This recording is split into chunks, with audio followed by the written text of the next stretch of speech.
Welcome to today's COVID-19 update. We're speaking with the Honorable Minister of Health, Dr. Frank Anthony. Thank you once again for having me on your program. All right, I want to start with what you did in the last weekend. You've just returned from Region 10, and I know this you opened a regional health post actually, and one of the things that you spoke about is strengthening regional health care, primary health care rather, in terms of managing COVID-19. Could you tell us briefly what you did and so on? Well, one of the things that we have been paying a lot of emphasis on is to ensure that our primary healthcare system is really working. During COVID, we had noticed that a number of these facilities were not working as effectively as they should. I guess because some of the personnel, they themselves were uncertain what to do and how to prevent COVID from happening. And therefore, several of these facilities were closed. So what we are working on right now is to ensure that these facilities are open, that they're providing the care that is needed for the citizens of their community, and that they offer the full range of service, and they do so safely. So in all of our health centers, we have put a lot of the mitigating measures in place. So when you come in, there's a sink there for you to sanitize your hands. You're not allowed to any one of our facilities without wearing a mask. And of course, when you come, you have to stay the appropriate distance. So we believe by having these measures in place that we can minimize any transmission that would occur. Of course, our healthcare workers also would be taking all the relevant precautions. So if both parties are taking precautions, then I'm sure that we'll be able to have a safer service. Now, in terms of the range of services that we're offering, at our health centers, we do a lot of antenatal clinics. We do a lot of clinics for persons with non-communicable diseases and any other small things that they might encounter, during the day, small lacerations, bruises, and things like that. So we are able to offer that full range of service, and we have spoken to all the nurses, the doctors who operate at this level to be able to provide that care once again. We also had noted that in some of the facilities they weren't receiving the medicines that they need to give to patients who come, and we are correcting that. So you would know that we have bought $3.2 billion worth of medicines as part of an emergency supply. So those health centers or facilities that do not currently have medicines, we are asking them to make the requisite orders so that we can have medicines available to them.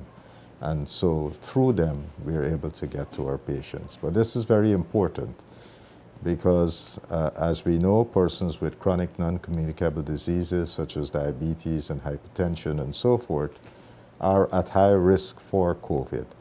And therefore, we want to make sure that we minimize or control their underlying conditions so as to minimize the risk for COVID-19. So we must provide this care, and therefore, if we don't have medicines, it becomes harder to provide such care. That is why we all have to make sure that our health centers are working properly, and that when we come to them, we take the relevant precautions.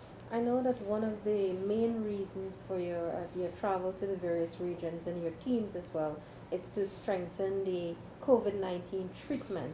And you've mentioned to us before that Region 10 they were ordering their own, what is it called? The ventilators. The ventilator. Yeah. But we noted that you provided as well for the region in your last visit. So all the regional hospitals, our intention is to ensure that they have ventilation equipment.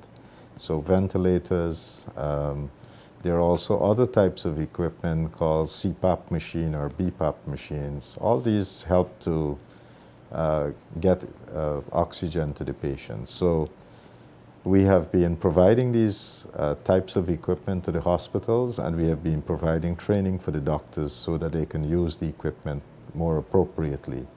In addition to that, we have also provided guidelines on when to move from one stage of the disease and start treating it differently, maybe to intubate a person, put them on the ventilator and so forth.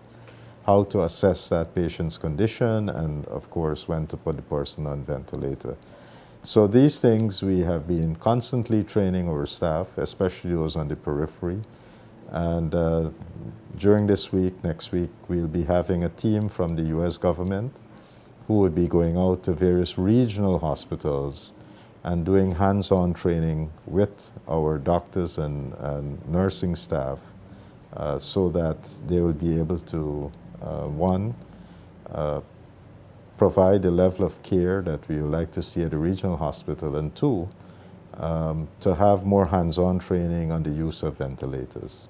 So we think that with this training, it would enhance their skill set to provide better quality of care to our patients. Right. I was about to ask you about training, but I know that there are also several other training taking place right now.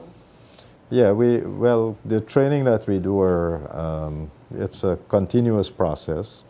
So as you know, we have a number of doctors who have joined the program that the Chilean government has offered, and some of them continue that program. That program would go until the 20th of November. We have, through PAHO, we have the PAHO Virtual University, and some persons have enrolled on that. And of course, we have this current training that is going to start, which is going to be more hospital-specific with the US government. So that would also be another avenue for training. And we are trying to train different stakeholders. So on the 20th of November as well, we would have a special training for journalists across the country. And this training would be conducted in collaboration with PAHO WHO. Okay. Thank you, Minister. If we can go over to, today is a big day. It's the reopening of schools. Would you be able to tell us about any particular partnership that your ministry has with the Ministry of Education? Well, the two ministries have been working for quite some time now to ensure that we have the safe reopening of schools. And just like with our medical facilities, we have been emphasizing that we need to have certain things in place before a school is reopened. So you have to get sinks so that students who would be coming back to the school are able to properly sanitize their hands. The students would have to wear masks, and they would have to use those masks continuously while they're in the classroom and elsewhere. And of course, they'll have to maintain social distancing. The teachers, similarly, would have to abide by these rules as well.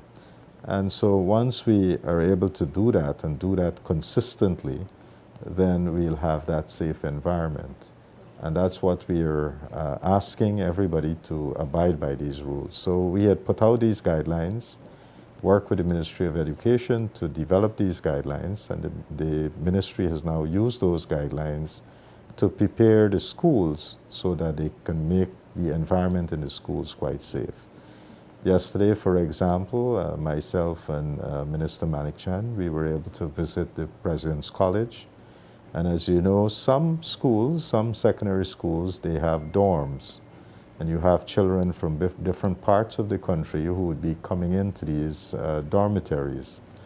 So as an extra bit of precaution, because they're coming from different parts of our country, we don't know their status. And as an extra precaution, what we have done is we're testing all the students who are in the dormitories.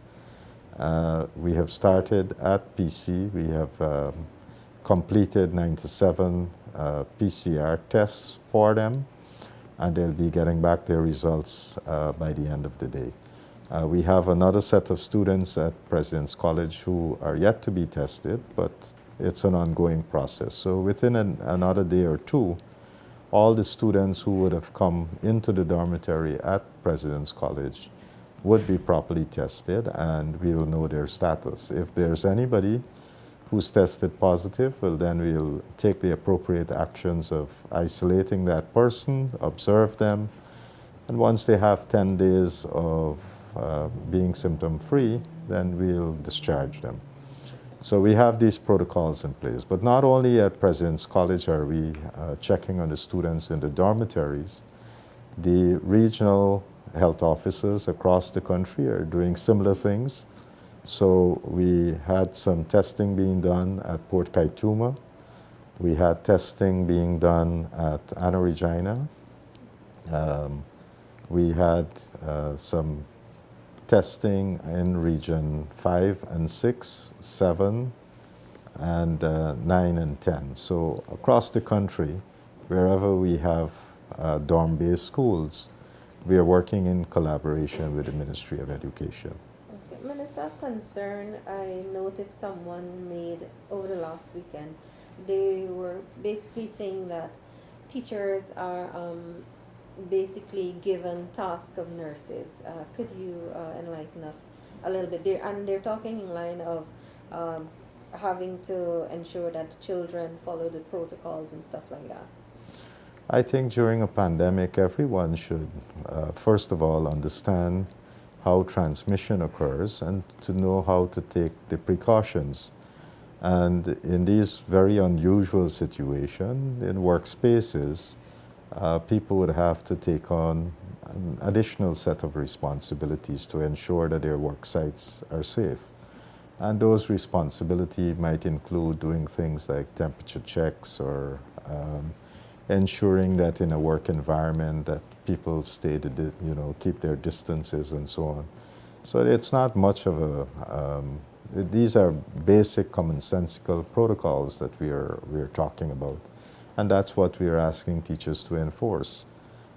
It's not anything complicated, it's common sense. And I hope that, we can get more buy-in because it protects everybody who is in that space. So I would encourage all of us, it's not only teachers, but everybody would have to take on these little extra responsibilities so that all of us can remain safe. If I can ask you for an update in Region 1. Firstly, Cubana, what is happening there? And then we heard of some reports coming out of Warmore as well. So in Region 1, as you know, we have been dealing with a spike of cases. We initially had about 62 cases in Cubana. We had taken action. We have locked down the community, and we sanitized the area. We have a team in place. So those measures are working. We saw within a week we had a reduction from 62 to 52. We expect that during this week that number would drop further, and then eventually, with a little bit more time, most people would be discharged. However, we still have to remain vigilant because we do know that in some cases and in some conditions you can have reinfections, and therefore we need to remain vigilant. So that's Cubana proper. The surrounding communities, we have also seen an increase in cases, and similarly we have started to take action.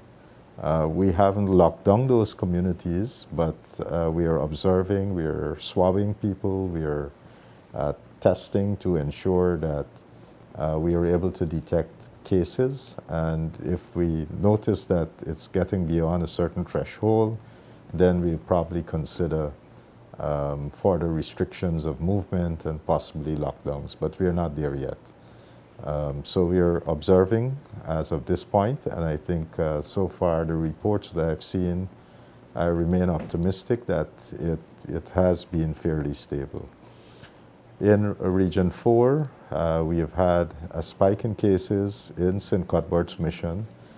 We now have 93 cases in St. Cuthbert's, and we have taken a number of actions. We have met with the Village Council, Ministry of Health, Ministry of Amerindian Affairs have had a discussion with the Village Council. They have agreed to go into a voluntary lockdown that is now in effect at St. Cuthbert's. We will continue to do testing in the village. We have a team that would go back in again today, and our intention is to do testing for most of the villages. The villagers are cooperating, but with the rainy season, it can also pose a challenge for us. So this is an area that we've been working on, and again, like with the villages that we have seen spikes, once we take certain actions, it'll probably take about 2 to 3 weeks before we gain control and we are able to reduce the numbers. As with the other areas as well, we'll have a medical team on site to monitor, and if we detect signs that persons are decompensating, then we'll move those persons and bring them to the hospital. Minister, sadly, the last weekend, an 11-year-old child would have passed away at GPHC. Now, the child was tested positive for COVID-19, but the cause of death has not been identified or published. But I know you have spoken a lot about underlying ailments and stuff like that. So, apart from we've been told initially older persons, but then we had at some period persons a little younger. Now it's an 11-year-old child. So again, can you reiterate for us the importance of... Well, it's very unusual for children to die from COVID-19. And we know that because, with all the stats that we are seeing around the world and so forth, this is a disease that affects more older people and persons with comorbidities. So in this particular instance, we have discovered that this child had comorbidities. So the child would have fulfilled maybe the other part of the criteria, the comorbidity. In this case, my understanding is that the child had some form of cancer, and therefore the comorbidity would have increased the risk for this child. And then when you compound that with COVID-19 infection, the experts believe this is, the two things in combination would be what would have caused the demise. But there was an underlying cause. The child's immune system has been compromised in that sense, and other functions have been compromised, and therefore that would have led to the untimely death. So we have to be careful. Again, persons, whether young or old, who have these comorbidities would be at increased risk for COVID-19. And if you do get COVID-19, you might have a challenge in overcoming the disease. So we have to be extra careful if we have these comorbidities. Right.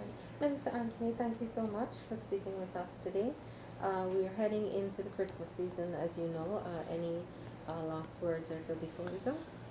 Well, again, as we head into the Christmas season, I think a lot of people feel that it's a time for jollification, and therefore we can suspend the rules. In a pandemic, if we suspend the rules, we are going to do that to our detriment, because we'll see more cases, we'll see spikes, and we will see deaths. So if we want to prevent that, that power is in our hands. We can do so, and we can do so if we abide by the simple rules that we have been talking about all the time. And that is the sanitation, wearing the mask, and of course, keeping your social distance. When we talk about social distance, I guess our understanding is that we stay 6 feet from each other. But social distance in a broader way also mean that if you don't have to be at a function, then don't go, because you're contributing to being part of a crowd. If you don't have to go to the marketplace, then don't go. So avoid crowds, avoid being in places where you can be part of making up a crowd. Avoid, so non-essential things, you have to, still stay away from them, because you don't know who would be in that audience, who would be in that gathering that would be positive, and you can expose yourself to the infection. So social distancing in the broader sense means staying away from those things as well. So with the Christmas season, there are many things that we can forego and we should forego in the interest of remaining safe. As you would have seen in some of the other countries, they had their first wave. They are now going into a second wave. Many countries are, shutting down again because they fear more cases, they fear more deaths. We can, by our actions, we can stay away from places. If we don't have to be there, then don't go there. So that's something that we all can take responsibility for. Thank you, sir. Thank you very much. That's it for today's COVID-19 update with the Honorable Minister of Health, Dr. Frank Anthony. Remember, for more information, you can log on to our website, dpi.gov.gy, and the Ministry of Health's website as well, health.gov.gy, and of course our social media platforms.